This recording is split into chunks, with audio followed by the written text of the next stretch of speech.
Indian സർക്കാരിൻ്റെ railway നിർമ്മാണ പ്രവർത്തനം വളരെ തകൃതിയായി നടക്കുന്നുണ്ട്.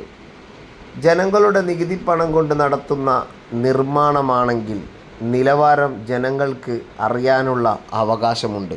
കോൺക്രീറ്റ് ചെയ്യുമ്പോൾ മതിയായ സിമൻറ്റും ആവശ്യമായ അളവിൽ വെള്ളവും ഉപയോഗിക്കുന്നില്ലെന്ന ആരോപണങ്ങൾ ഉയർന്നെങ്കിലും അത് അതീവ ഗൗരവത്തോടെ പരിശോധിക്കേണ്ട വിഷയമാണ്.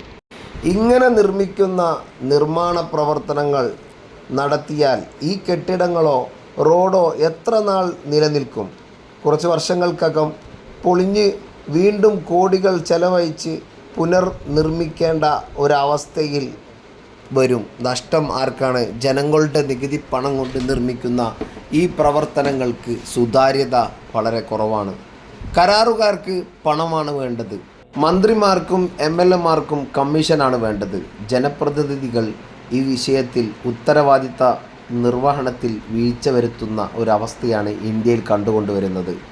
ഈ മേഖലയിൽ അറിവും കഴിവുമുള്ളവരാണെന്ന് ഒരു നിബന്ധനയുമില്ലാതെ ജനങ്ങളുടെ പണം ഉപയോഗിക്കുന്നത് ആരും ചോദിക്കാനില്ലാത്ത ഒരു സാഹചര്യം. ഇത് ഉപയോഗിക്കുന്നതോ പൊതുജനം.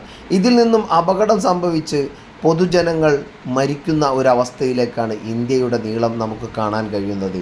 ഇത് എന്ന് അവസാനിക്കും ഇന്ത്യയുടെ ഈ ഒരു അവസ്ഥ?